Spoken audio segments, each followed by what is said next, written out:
Good afternoon, Greater Philadelphia area. This is Toole Time Real Estate Radio on WWDB 860 AM. I'm Tom Toole. She's Sarah Tymon. We both work at the Tom Toole Sales Group at RE/MAX Mainline, the number one RE/MAX team in Pennsylvania since 2018. And we are going to be breaking down the housing impacts of the big, beautiful bill. What a ridiculous name for a bill, by the way. It's just so out of control. So ridiculous. It's like a marketing campaign. I get it. So we're going to talk about that first and foremost, because there is some stuff about housing that could impact your plans later in the year and also impact some homeowners with some of these tax deductions. Then we've got the DC 33 workers strike. I haven't gotten any news about this today, but if you live in Philadelphia, you know what we're talking about, because there is trash everywhere. And I can't imagine imagine you have an open house this weekend and there's trash piled up all over the place. So we're going to talk about that. Yeah. And we've got 5 incredible listings coming to the market this weekend, as well as some great open houses. So if you get some value out of this, or you like what you hear, make sure to subscribe to the channel. You can hit the bell for notifications. And if you want to schedule a call with our team, you can do that and talk to Sarah specifically with the link in the comments. So the big, beautiful bill. This was all over the news. People were typically on one side or the other of this thing. And the challenge with it is there's so much stuff in there. I think there's some things everyone can probably get behind with some of the housing impacts that are here. And this was all signed into law on July 4th during a White House picnic. And NAR, the National Association of Realtors, they praised the passage of the One Big Beautiful Bill Act. And for a couple of reasons. So I'll break this down, Sarah. I want to get your reaction. So there's a permanent extension of lower individual income tax rates, a permanent 20% qualified business income deduction, a 5-year, 4-fold increase, moving from $10,000 to $40,000 to the state and local SALT deduction. So if you don't know what the SALT deduction is, the SALT deduction, what it stands for is it's part of property taxes, and it's a cap on property tax deductions based on income levels. So that's what that really means. And the last component of this, or two, is continued protection for the business SALT deductions and the 1031 like-kind exchanges. That's obviously pretty important for real estate. And a permanent extension of the mortgage interest deduction. So you can deduct some of the mortgage interest you pay every year. So there's some tax stuff here that's going to affect real estate. What's your initial reaction to the real estate portions? Because everyone's got an opinion about all these different things in this bill. There's too much in there. That's why it's called the big bill. Right. So this was the only portion that we're discussing right now. You can talk about whatever you want. I don't care. No, I don't know all of the ins and outs of it, but those were the real estate pieces. Yes. Yeah. I guess the 1031 tax exchange is something that does obviously come up if you're an investor, if you've got properties that you're able to qualify and do a 1031 tax exchange, then certainly that's going to be important. I know some about them. I've had clients that we've tried to piece things together, and then ultimately I don't think I've officially done one. But I think that sounds interesting for the tax for your income. Well, it's the capital gains on tax on any realized gain for a property. So I've only had a handful of people do these things. They're not the most common, but when you sell an investment property, right, and you're out of there 2 out of the past 5 years, or 3 out of the past 5 years, well, then you're subject to capital gains on whatever you make on the property. So a lot of folks, they'll buy a property and then rent it out after they live there. And then all of a sudden they go to sell it and they got this big capital gains tax they're going to pay. So I'm hoping that might ease some investors that want to get out of the market. Now it's complicated because it depends how many properties they own, but that to me is something that's always been, really important in real estate. So I'm glad that there's a permanent extension there. I mean, that's certainly a positive. Right. And then what was the part about taxes for specifically, was there a cap for your income level? Yeah, so it's the SALT stands for state and local taxes. Okay. So your property taxes that you pay, and the SALT deduction Really what it did was that, the deduction cap went from 10,000 to 40,000 for homes earning up to a $500,000 a year through 2029. So you look around some of the places around here, I'd imagine you've probably fallen into this boat. Any like single family home, your taxes are easily above $10,000 for the most part. And so now there's a deduction there, which, I don't think this is going to bringing more buyers to the market isn't necessarily what we need, but I think it's going to cause some households, even like new construction, the taxes are always super high. So you can, if you're making less than 500 grand a year, you can deduct those state and local income taxes because you're already paying a tax. Right. So it's like you're getting taxed like double on it because you own the property. So that's like when you go and do your taxes. Yeah, exactly. Okay. Yeah. So, and I think that's going to help a lot of folks in terms of like affordability because, there's a lot of people that they weren't sure about that deduction and I got nervous. You look at places along the main line, right? Median home values are in Montgomery County and Lower Merion are 750,000. They have a property tax rate of about 1.8% with the county and the township. So your average home's property tax is around like 14 grand right away. Radnor's in the same boat. You could go down to Drexel Hill. And then there's some places like Tredeff and Easttown has lower taxes because they got a bigger tax base. So I think that is going to see a surge in price appreciation in some of those areas because they can leverage the tax savings. Interesting. Yeah, this will be the first year that obviously that I guess you can go in and do it. So it'll be interesting come like next year's tax time, how that kind of all trickles in. Sure. Well, I think what I see happening here is that you could see some people feel more comfortable extending their budgets a little bit because everyone's really, affordability is such an issue right now. And, there's going to be folks that the median income in our marketplace is like $90,000 a year, right? Chester, Delaware, Montgomery County. So you get two income earners there. It's called 200 grand a year. Well, they're going to qualify for this. So that might help them, open things up along with rates coming down. I think there's some things moving in buyers' favor right now. So that's pretty positive. There's also the mortgage interest deduction at $750,000, and it makes mortgage insurance premiums, so like PMI, FHA, MIP deductible. What do you think about that? Is that going to help anybody? I think it's what's your analysis there? Because I think having that cap on the mortgage interest deduction for some of these lower price points could also help some folks get into the market. Yeah, so you're still paying it. It's just then you can deduct it come time to do taxes. Yeah, exactly. Yeah, I think that's something that will, it will help. And for buyers that fall into those categories there, it's something that I think will incentivize, but the fact that you still have to pay it and then deduct it later, you would still have to be able to afford to put so you're going to be able to yes, you're going to get money back or you're going to be able to use that as a deduction down the line, but deduction doesn't equal dollar savings. Yeah, you're right. And you still would need it. You still have to plan for your, you still have to factor all of that into your monthly budget. And then it's kind of a little, not kickback, but it's something that you can use to your benefit come tax time. But as far as actually impacting, what makes a home affordable for somebody and for those if it all always comes down to monthly payment for affordability, you still have to put that in. Yeah, I think that's a great way to. You don't think this is like a magic bullet here, right? Because you still got to pay the money. People think oh, I'm going to save money on taxes, or I'm going to do that. You're only getting. If you're in the 25% tax bracket, well, you're only saving 25% of that, whatever the deduction is, off the amount. So it's really not a whole lot. It's just it's a lower tax rate that you're paying, effectively in terms of a cumulative amount of your taxes due every year. Yeah, I think it's a nice, when you go to do your taxes, it'll be oh, cool. But I don't think it's going to actually really make a huge impact for what that means for affordability for people. I agree. I think that's an important way to look at this. I think for some people it'll help, but it's not going to be anything too dramatic. You've also got some people that might get hurt here. And what I'm a little worried about is that these the energy efficient home credit, that's gone after the end of this year.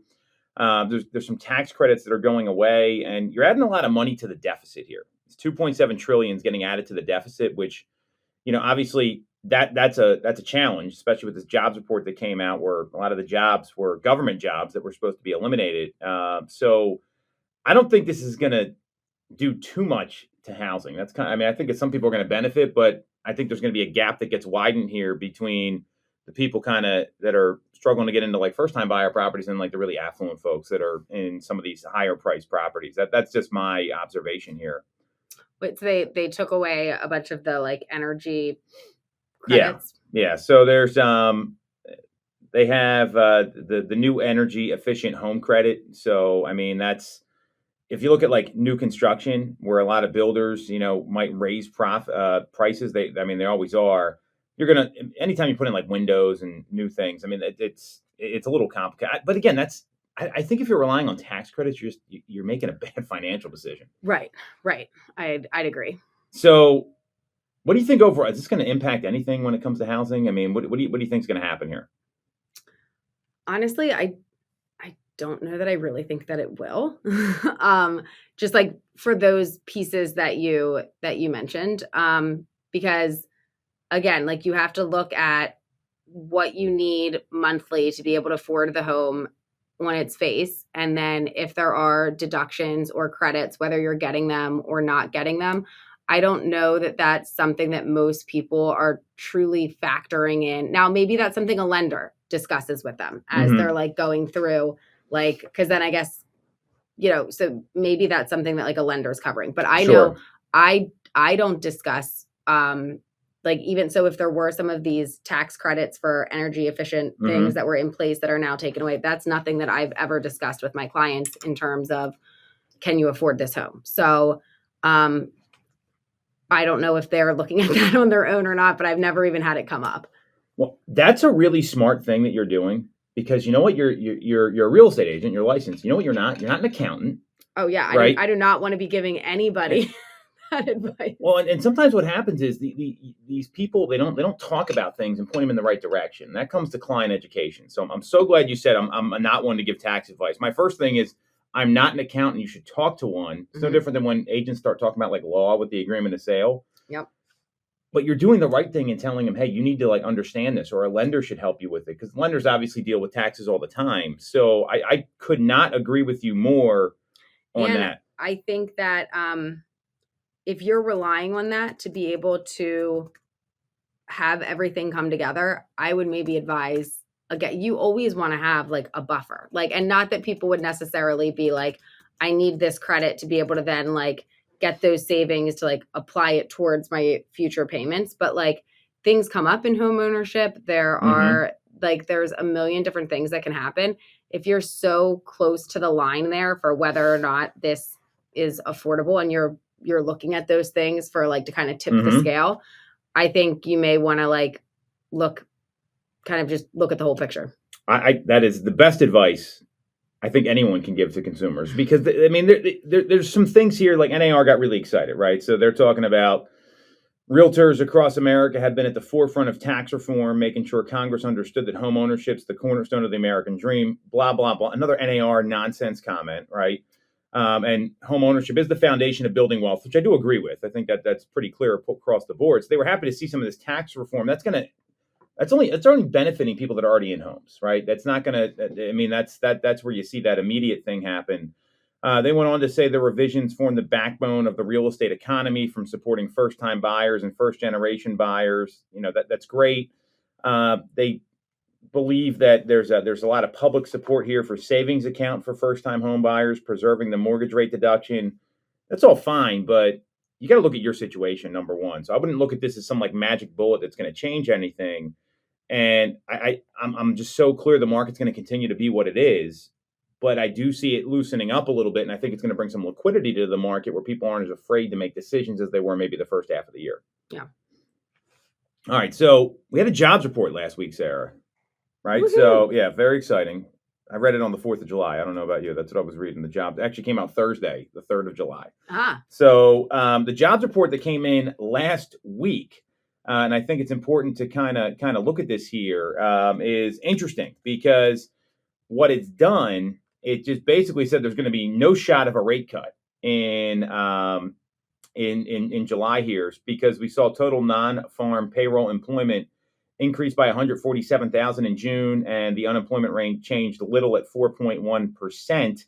And the thing about it, though, is that a lot of the jobs, if you took the government jobs out of it, we would have, they led all categories with 73,000 of the 147,000 jobs that came in. So it was way higher than the estimate. I thought they were cutting all these government jobs, Sarah. What do you think happened here? This was a little surprising to me to see this jobs report come in like this. I mean, I think that they did cut a lot and then maybe realized they needed some of them. I could had to rehire.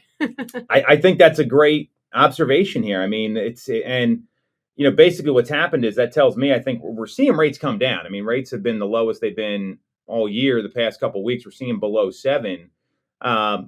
It just tells me I think we're going to kind of see this market kind of chug along here. I do anticipate the second half is going to be a little busier than people think. I mean, what are your predictions? Yeah, I mean, I think the fall is interesting. Like, I think that there is a time period there, like after the summer holidays kind of wrap up here, that there is always like seasonally a little bit of an uptick. So I think we'll definitely see that this year. And yeah, I think there's always business to be done. It's just,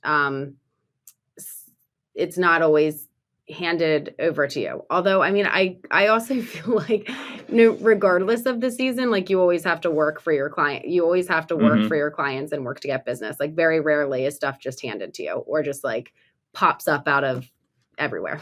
Yeah, that's a really great perspective because there's a lot of agents that don't feel that way. They're just waiting for those like, oh, hey, Sarah, we met a while ago. I'm ready to list my house and I want to buy a new one. And I've already selected. That never happens. I mean, right. It does, like 1-2% of the time. I don't think it's very, but and you could be a dum-dum in like 2021 and just like sell a bunch of houses, which you saw a lot of people do. And now a lot of them are out of the industry. I don't know if you remember this. So this was right with your first year when you got started and you had like 6 offers get the client and it's December. Like I remember this vividly. Yeah. And you had these 6 clients and you got 5 of them under contract in December.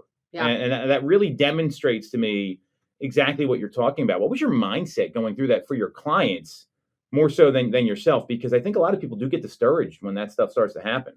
Yeah. I mean, I remember that pretty well. There were, I think for some of the offers that we had, because they weren't like it was all super strong offers that we wrote. Like of those, like a couple of them were really strong, and those were the ones that were like harder to like have to deliver the news that we didn't get it and to like keep people positive and motivated.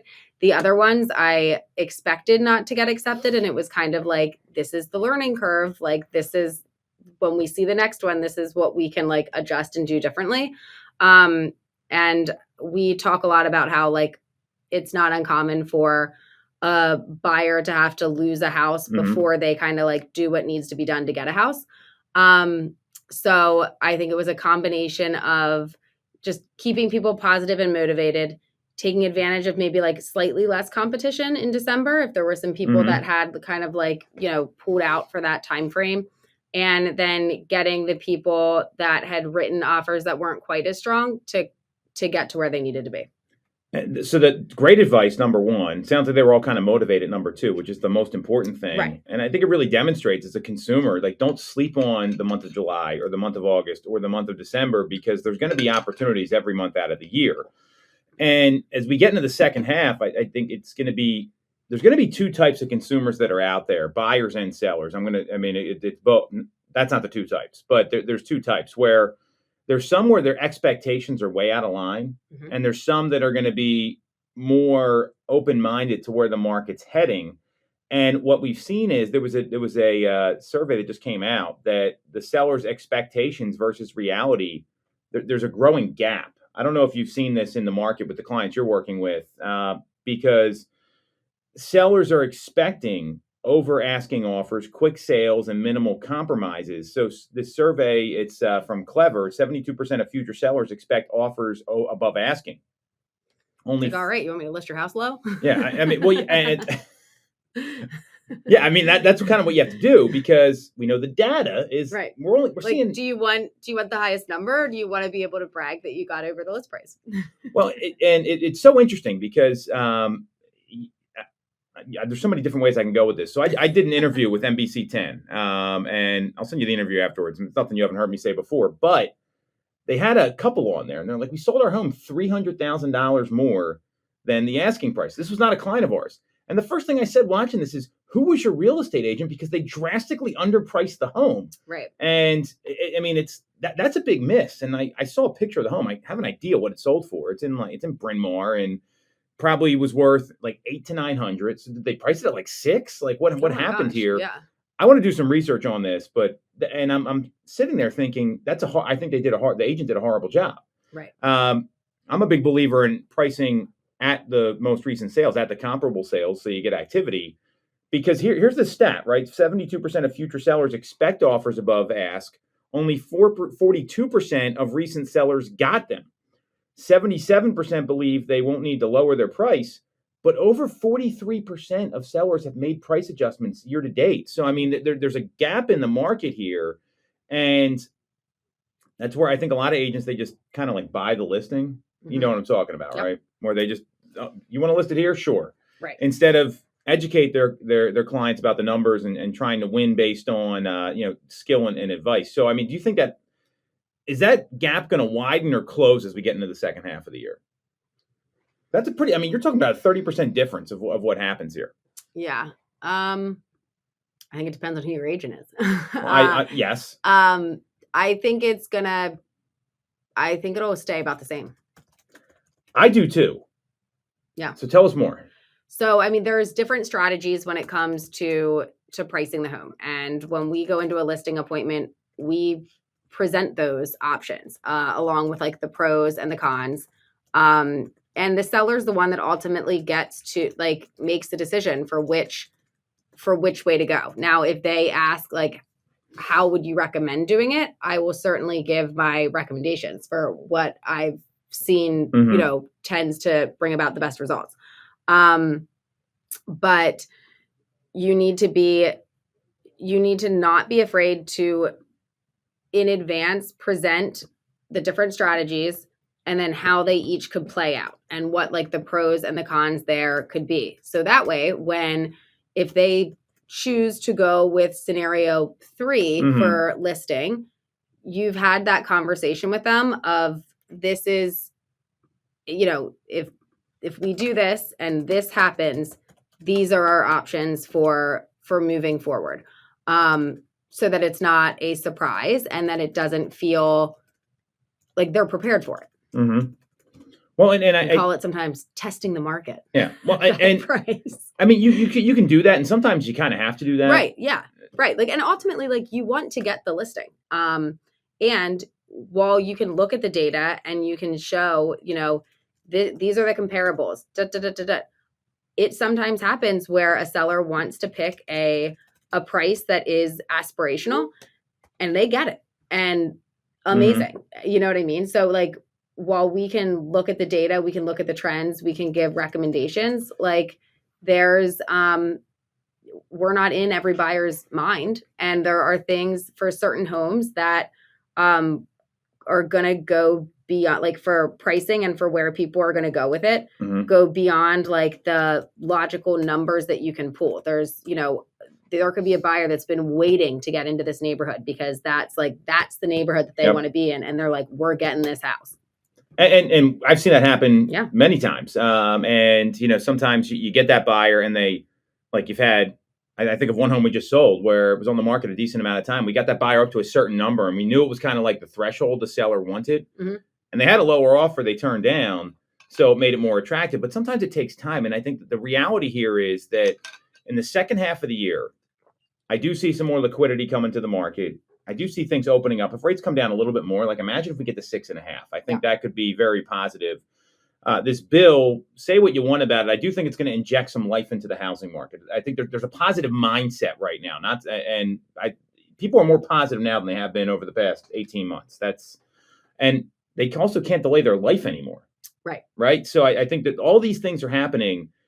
But you talked about like you got to go find the opportunities, and I think that's where you got to have a lot of conversations with folks if you're a real estate agent. You've got to be open-minded to maybe exploring other homes as a buyer. And there's going to be. I'd rather be in this market than wait till everyone to jump in next year. That's just my observation. Right. I mean, I think you're always in the market that you're in, right? So like you can't just like wait. Like if you're just like waiting for things to change, unless if you are solely doing this for fun and not as like a job that you need to make money from in order to live, you can't just like you have to navigate with what you've got. Yeah, and some perspective here, just for the people that are listening, especially the consumers. So here's the normal timing, and I'm not going to go to the NAR stats because the NAR stats to me are very skewed. They're from last year. Instead, I want to talk about this Redfin survey that was just done. So for seller timing, this was a May 2025 survey. 45% of sellers begin planning 3 to 6 months before listing, with just 25% acting within 1 month. And that's usually like, I feel like it's even longer than well, that's only 45%. Oh, okay. Right. And then they're 25% act within a month. And that's usually like, I got a job relocation. Mm-hmm. Somebody died, whatever. Somebody died, whatever. Well, I'm getting divorced. It's something more immediate. happened that like you trigger it and it's got to happen quick. So, and this is look, these are surveys. I think of all the clients I've worked with that are like 3 years. Yeah. I've got a 7-year listing appointment in the making next week. I mean, that's what happens. Yeah. Buyers, the Redfin survey says 60% of buyers take 1 to 3 months to find a home, but that's just to find the home. And 20% take 6+ months. And you got to look at also like, what do they do before they want to even go out and look? And I think that's the decision-making process. So the people that are going to be transacting the second half of this year, they've been thinking about it for the first half of this year. Oh, yeah. That's really what I see happening. And that's the folks we're going to see come into the market, and then there's going to be like the job reloads and that sort of thing. So that's what I do see the market loosening up though, because I think a lot of people have been thinking about it for more than 6 months. It's been like 12 months or, they're like, oh, well, we're going to wait till we have our next baby. And then now they got like a 2-year-old and they got some other kids and they're like, we got to get out of here. Right. So right. I think that's a lot of what we're going to see in the second half of this year. You can't delay life. Life's right. going to keep happening. For sure. So we're going to take a quick break. We're going to come back and talk about this DC 33 workers strike. I am appalled by this. I don't know if you've watched the news and seen some of these pictures. It's pretty bad. So we'll explain what that means for housing next on Toole Time Real Estate Radio on WWDB 860 AM. Welcome back to Toole Time Real Estate Radio on WWDB 860 AM. I'm Tom Toole. She's Sarah Tymon. We both work at the Tom Toole Sales Group at RE/MAX Main Line, the number one RE/MAX team in Pennsylvania since 2018. And we're going to be talking about this worker strike for the sanitation department in Philadelphia. It's entering its second week, which is ludicrous. And then we've got some incredible new listings coming onto the market here. So if you get some value out of this, or you like what you hear, make sure to subscribe to the channel, hit the bell for notifications. And if you want to schedule a call with our team and talk to Sarah specifically about how you can move out of the city if you got a bunch of trash outside, she can get your house listed very quickly. Just click on the link in the comments. So how much have you been following this worker strike here? So like a little bit, but I'm like definitely not the most informed person on it. I don't think a lot of people are unless you're in Philadelphia. I think that's really the issue here. And there's a lot of stuff going on. This is day 8 of this worker strike. And they're now, I mean, it's just, it's insane to me. These dumping sites, there's been fires. LL Cool J did not perform at the Welcome America concert last week because he didn't want to. Bad? Well, no, he didn't want to cross the picket lines. But okay. I can appreciate what he's saying. It probably did smell bad down there. I mean, especially like with the heat we've been having. There's been fires in some of these dumpsters, and now you're getting people taking advantage of the system where they're dropping off like couches, and you're seeing.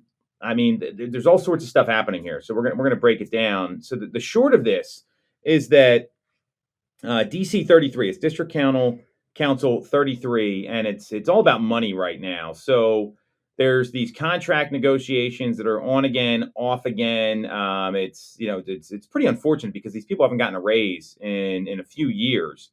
And if you look at they've been averaging or the offer right now from the city is a 12 to 13% raise over 3 to 4 years, averaging 2.75% to 3% annually, is less generous than the wages secured by municipal workers in other U.S. cities, specifically LA, New York, and Chicago.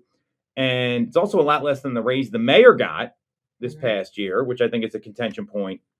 Well, and then wouldn't you also need to factor in, like, isn't there just like a normal increase to the cost of living year over year? So if you're going to give them this raise over the course of this number of years by this percentage, but then if you factor in what else they maybe should be getting, like just the cost of things on top of it, it's even less favorable. And DC 33 isn't just the sanitation workers. It's also the water department, and it was 911 dispatchers. A judge ordered the 911 dispatchers to go back to work, which, I mean, that's probably the right thing to do. But I mean, there's like illegal dumping going on. These temporary drop-off sites are disgusting. I mean, if you look at like on social media or you watch like the news, I mean, it's there's residents are reporting unbelievable stench. Oh, I'm sure. I mean, it's been so hot. It would be so smelly. And then you also got to worry about like rodents and rats and roaches. And, you know, there was a nursing professor highlighted all the health risks, noting that they're breeding grounds for vermin and they exacerbate like asthma and disease transmission. There's a lot of stuff going on. Imagine if you're looking at a home and you see one of these dumping sites.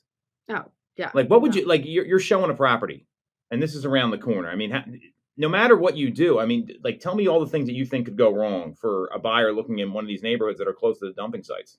Well, like, we don't know how long this is going to go on for. Like, we know eventually a resolution will happen and this won't always be what it is. But like, if it happened here currently, like, what if it happens again? And now, like, to that point, you know, sites could pop up other places. But like, I would also be a little bit concerned if you were near one of the sites, but not right there, that like, if this continues to like go on, that it's going to go beyond the dumping sites, and like, which I'm sure it already has. I mean, I saw something on there saying like, if you get to the dumping site and the dumpster is full, that you're not supposed to put it there. But if somebody walked down with their trash, you think they're not going to leave it there?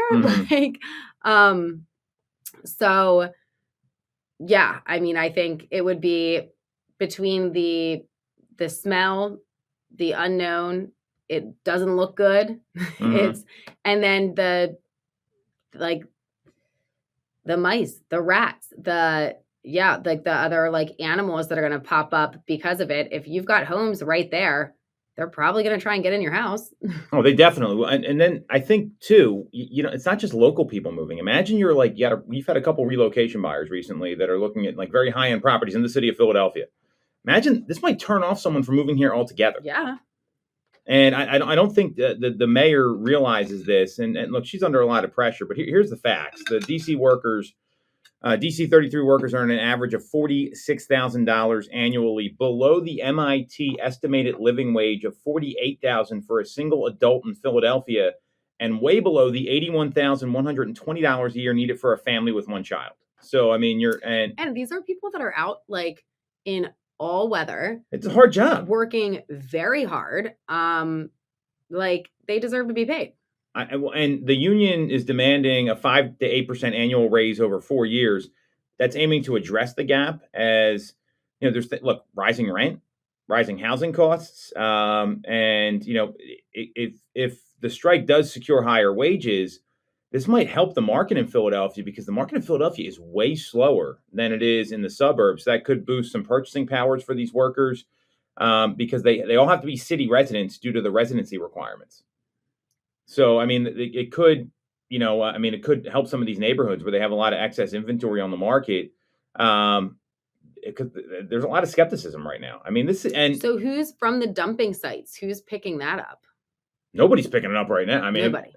There was rumors. I didn't check the news today here, but I think they were bringing in out-of-state workers to get rid of this stuff, which kind of defeats the purpose of, why don't you just pay these people? I mean, you're spending money anyway. Right. You're probably paying like a large surplus to bring them in. This whole thing is wild. And then there's some other unions that have their contracts coming up. So you think they're not watching this. I got news for you. This is there's I don't want to say pressure, but the DC 33 union, they've got to feel like they're holding the mantle here for the other contracts coming up. So I mean but this could really damage a lot of things for a lot of. I mean, just imagine the homeowners there trying to sell their home, buyers. I mean, Oh yeah. Or what if you're one of these people trying to buy a home and you can't, and you're on strike? I mean, does that affect your ability to qualify for a mortgage? Right. Well, I wonder, do they get, will they get, once everything gets resolved, will they get paid back for the time here, or that's just That I don't know. like gone? Interesting. Because how far into it are we now? 2 weeks? This is the second week. It's day 8 or I think it's day 8 because it started. I think the contract was up the end of the month, and I mean, I think you're going to see that. It's going to. There's some skepticism around some of the city initiatives right now. Like they have that home initiative aiming to create 30,000 affordable housing units. It should benefit these workers, but the feasibility is going to be questioned because there was a post on X that notes without insurance requirements such as program risk defaults and the market rate housing remains out of reach for workers earning $46,000 a year. It's just not enough. Mm-hmm. I mean, at best, you take that 4X rule, they're buying a home for $200,000. I mean, that doesn't really get you much in the current market. So this needs to Philadelphia needs to do the deal here and do the right thing. That's my view of this. I mean, being a trash person is a very hard job. Yeah. And it's something that I think as you just like expect that to be in any like city, really anywhere, like, oh, trash gets picked up. You know what I mean? Like, well, you have to pay them to do that. Because right, that's a hard job that you're doing in all types of weather. Yeah, and then you look at, it's not just that, the water department, that's really important, Mm-hmm. obviously, 911 operators. I mean, these are key city services. And I think there's going to be some localized pressure on the housing market right now. I mean, if I was planning on launching my listing, I might wait a couple weeks until this gets resolved. Yeah. And that's the stuff you got to think about, especially if you're near those trash drop-off sites. I mean, they have so many issues that are going on. And if they do get higher wages, I think that could help demand for some of the affordable housing, and it could help some of these neighborhoods where these folks live. But we're way below. Philadelphia's way below the comparable wages, so I think there's an undervaluation of the DC 33 workers, which is which is a problem. So I think that could hurt the market ultimately. Right. I mean, and it's just like a shame that it had to like go to these like measures for it to be addressed. But I feel like that's often where things have to go for something to get done. Plus, LL Cool J canceled. I mean, I wasn't watching the concert, but I mean, I think that's a big statement. And I know the mayor actually like got on the phone with him, and they had she welcomed him back and all this other stuff. But I mean, that's that brings a lot of commerce into the city. I mean, that concert's kind of. You ever go to the Parkway concert? No, but I know all about it. It's not it's kind of a disaster, if you ask me. Yeah. Yeah. I heard on I think it was like on NPR today that somebody who was like disgruntled put the mayor's address, like made it public. Well, that's also not cool. Dump your trash here. Right. What they were saying is like, we're currently in an age where like people are being shot in their homes for don't, that's not cool. Like, that's not, I know you're mad, but that's not the way to go about it. But yeah, so things I think are like escalating. Well, and they're negotiating today. So let's hope this gets resolved sooner than later. I mean, first it was take the deal. I mean, they've got to come up with a higher number here. I think part of the problem is Philadelphia's got a payable tax issue where they don't collect all the taxes that are actually due, like on properties and different things. So I think there's, it's a problem. I mean, that's why you need a balanced budget with the city. So and I think it's one of the reasons why you see a lot of people moving out of the city for stuff like this. Can you imagine if you didn't have trash pick up at your house? No. Like, I feel, did something happen a couple years ago with this? This has been a long time. Not to like this. Like, well, sometimes it'll happen when there's like a snowstorm. They'll say, hold your trash for a week. We can't get out. I don't think there was anything a couple years ago, but I remember when we were in this city a couple years ago, I don't know what the whole like full situation was, but there was a period, like it was like the dead of summer where it was just like so hot. And it was just like, and that wasn't at all to this like degree, but it was like that I remember being like, oh, gross, and then this is a whole nother level. So there was this trash strike in 1938, one in 1944, one in the 70s, one in 86. That's it. I'm guessing I don't think it was a strike. It must have just been like, I don't know if there was just like some. I mean, it could have been during the pandemic for all we. I mean, because there was a lot of stuff that got stopped then. But the point is that this needs to get resolved, and especially it's never good to have these sites here. So anyway, let's hope this gets done by the time we're on the show next week. We're going to take a quick break. We're going to come back. We've got 5 incredible listings coming to the market: Chester County, Delaware County, Montgomery County, Bucks County. We're going to break them all down here next on Toole Time Real Estate Radio on WWDB-AM. All right. Welcome back to Toole Time Real Estate Radio on WWDB-AM. I'm Tom Toole. She's Sarah Tymon. And we've got 5 incredible new listings we're going to share with you, as well as this week's open house schedule. So where do you want to start here, Sarah? Do you want to start with the property in Downingtown? I'll lead it off here. Sure. All right. So this home in Downingtown, it's 1879 Boulder Drive. This is a 2019 end unit. It's 1,780 square feet. It's located in West Bradford Township at the townhomes at Shannon Hill. 3 beds, 2.5 baths. This place is incredible. It's got a 1-car attached garage. Most importantly, you got to be careful in these townhome communities where you back up to thousands of homes. They don't have that problem here. They've got a ton of open space in the back. They got a finished basement that adds another 350 square feet, all high end upgrades, new countertops. It's a 5-year-old, 6-year-old house. Wide open floor plan. That's going to be on the market this Friday. These are all launching this Friday. Great property. $539,900. Incredible home. And all the last couple sold right around that number. So this should be a good value for anyone that's looking to get into Downingtown West specifically. Yeah, and then we've got a nice single family here coming to the market in Media, also on Friday, 117 Locust Lane. This is a 3-bed, 1.5 bath, 2,208 square feet ranch, or like a raised ranch. And it looks to be in very solid condition here. Definitely, I'm sure a buyer may come in and want to do a couple updates or kind of tweak that, maybe update some bathrooms, kind of make things more to their taste. But definitely solid bones here. This one's being listed at $630,000. Yeah, this is a pretty killer location because you're in Wallingford Swarthmore Schools, which I know is a big draw for a lot of people, but you're a couple minutes from Media Borough. So you got it's a nice mix there, and it's right off Baltimore Pike. So it's really nice location. That's also going to be open this weekend. They got 3 open houses there. Oh. So Friday the 11th from 4 to 7. Then you've got Saturday and Sunday 12 to 2. Saturday 12 to 2, Sunday 1 to 3. So a lot of opportunities to get into this property. It's a great listing right in Media at $630,000. And the multiple opens for a summer weekend, that's just smart because people are agents are gone, people are out doing stuff. So it gives people a chance to get in. And they might be back on Sunday from wherever they're going over the weekend. If they leave early, that's how we market things at the Tom Toole Sales Group, Sarah. Right. So that's no surprise you thought it was smart. So we also got 84 Hunters Drive in Gilbertsville. So this is obviously a little further out. It's another newer townhome, gently used might be the best word. And this is a 3-bed, 2-full, 2.5-bath townhome. It's 1,440 square feet. This is 2 years old.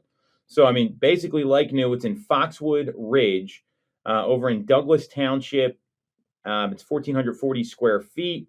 In terms of the condition of this place, it's got a walkout finished basement, all hardwood floors throughout.